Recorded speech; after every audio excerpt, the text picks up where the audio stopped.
काल्पनिक है। हम किसी भी तरह की अंधविश्वास को बढ़ावा नहीं देते हैं। इस कहानी के सभी पात्र और घटनाएं भी काल्पनिक हैं।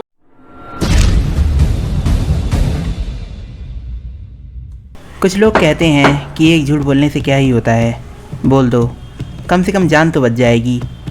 पर हो सकता है कि आपका एक झूठ 200 से भी ज़्यादा लोगों को मौत के घाट उतार दे।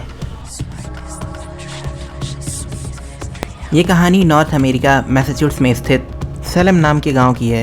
इस गांव की स्थापना 1626 में कुछ क्रिश्चियन प्रोटेस्टेंट्स द्वारा हुई थी।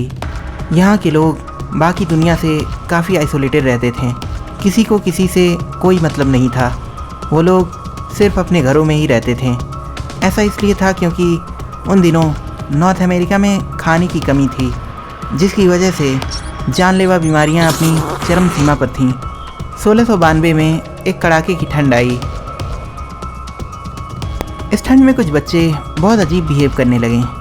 जानकारों ने बताया कि ये कोई बीमारी नहीं, बल्कि उन बच्चों पर किसी शैतान का साया है।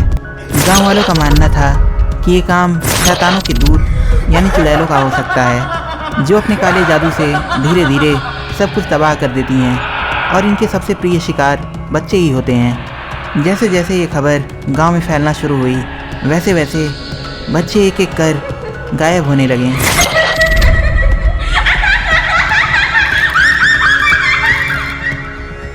उनमें से कुछ बच्चे सामने आए और उन्होंने बताया कि 3 औरतों ने उन पर काला जादू किया है।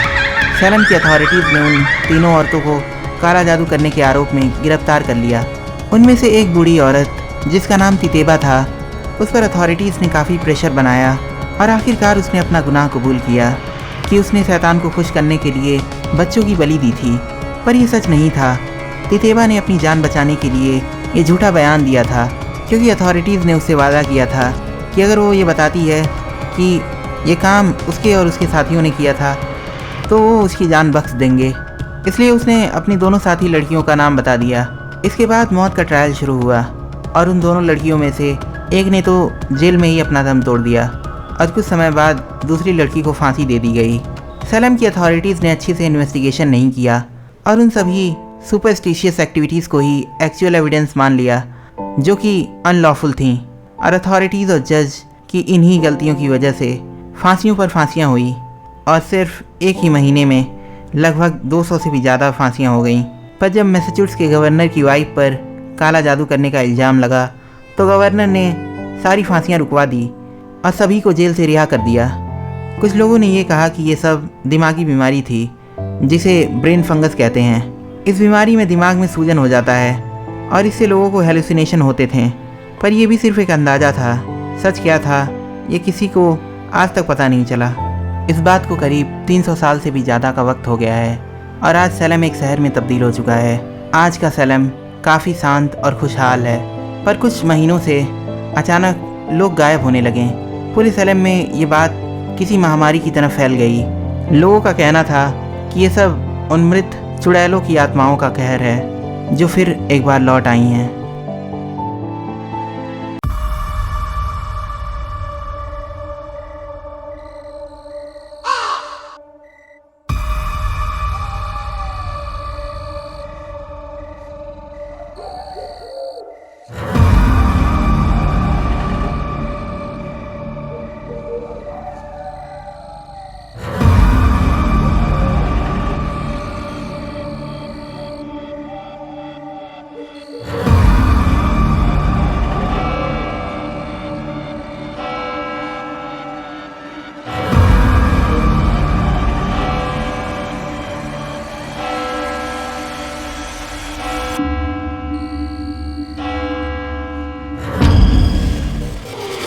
स्टेला अपने डैड की मौत के बाद एकदम अकेली पड़ गई थी।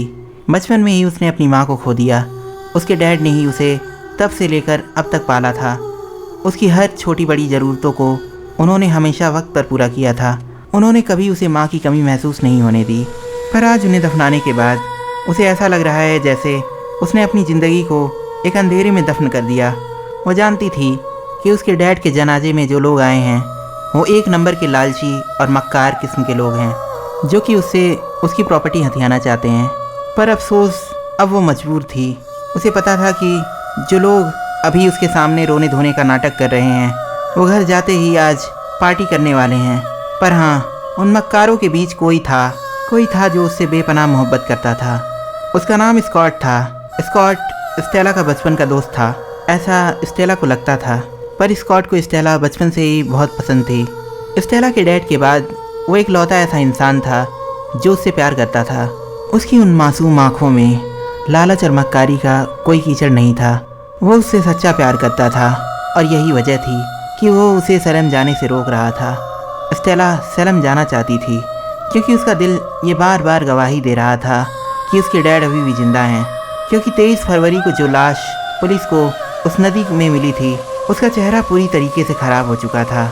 वो लाश किसकी थी ये देखकर बता पाना बड़ा मुश्किल था।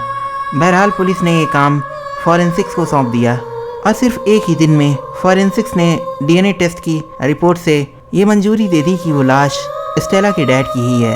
ये काफ़ी अजीब था क्योंकि एक डीएनए टेस्ट का रिज़ल्ट आने में लगभग 1 से 2 हफ्ते लग जाते हैं। इससे अब स्टेला का शक और भी गहरा हो गया था। उसे अब पूरा यकीन था कि सैलम की अथॉरिटीज़ इस इंसिडेंट को जल्द से जल्द दबाना चाहती हैं क्योंकि अगले महीने ही सैलम में मेयरल इलेक्शंस होने वाले हैं। अब क्योंकि उसे पता था कि अथॉरिटीज़ और पुलिस उसकी इस केस में कोई मदद नहीं करने वाले, तो उसने इस केस को खुद ही इन्वेस्टिगेट करने का फ़ैसला किया। 24 फरवरी की रात को वो सैलम के लिए रवाना हो गई। रास्ते भर वो बस अपने डैड के बारे में ही सोच रही थी। सैलम के बारे में उसे बचपन से ही काफ़ी कुछ पता था क्योंकि सैलम उसका ननिहाल था। हालांकि वो वहाँ कभी गई नहीं थी। उसे याद है एक बार जब उसके डैड सैलम से 2 दिन बाद लौटे थे। स्टेला उस वक्त सिर्फ 4 साल की थी। उसने अपने डैड से पूछा कि वो उसके लिए सैलम से क्या लेकर आए हैं, तो उसके डैड ने उसे एक लॉकेट दिखाते हुए कहा, यह सैलम की एक ख़ास निशानी है। स्टेला ने उससे पूछा, क्या सैलम बहुत खूबसूरत है? इस पर उसके डैड थोड़ी देर के लिए खामोश हो गए और फिर उन्होंने हकलाते हुए जवाब दिया, खूबसूरत तो नहीं है पर मिस्टीरियस और मैजिकल है। स्टेला ने कहा, तो आप मुझे सैलम कब ले जाने वाले हैं? उन्होंने इस बात का बहुत अजीब जवाब दिया। उन्होंने कहा, मुझे तुम्हें वहाँ ले जाने की ज़रूरत नहीं पड़ेगी, तुम खुद एक दिन मुझे ढूंढते हुए सैलम आओगी। उसके डैड की कही हुई वो बात आज सच हो रही है क्योंकि आज वो उन्हें ही ढूंढने के लिए सैलम जा रही है। उस सुनसान रोड पर कार ड्राइव करते हुए वो बस चली जा रही थी कि तभी थोड़ी दूर पर रोड के सामने धुंध में एक औरत की परछाई उसे दिखाई दी और अचानक वो औरत उसके कार के एकदम करीब आ गई। उसने अचानक ब्रेक मारा और गाड़ी टायर को रोड पर घसीटते हुए एक पेड़ से जा टकराई। जब उसने अपने सामने देखा तो एक पल के लिए वही औरत उसे दिखाई दी, पर पलक झपकते ही वो वहाँ से गायब हो गई। स्टेला कार से उतरी और उसने अपने चारों तरफ देखा। शायद वो उस औरत को ढूंढ रही थी, पर तभी अचानक उसके पीछे से एक साया गुजरा। उसने पीछे मुड़कर देखा तो वहाँ पर कोई भी नहीं था।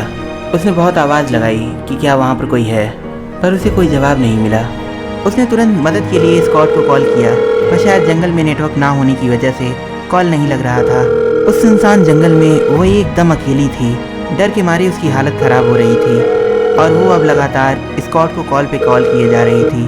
पर तभी उसे ऐसा महसूस हुआ कि उसके पीछे कोई है। वो तुरंत पीछे मुड़ी। उसके पीछे वही अजीब सी औरत खड़ी थी। उसकी आंखें एकदम सफ़ेद थीं। डर के मारे उसकी चीख निकल गई और वो वहीं बेहोश होकर नीचे गिर गई।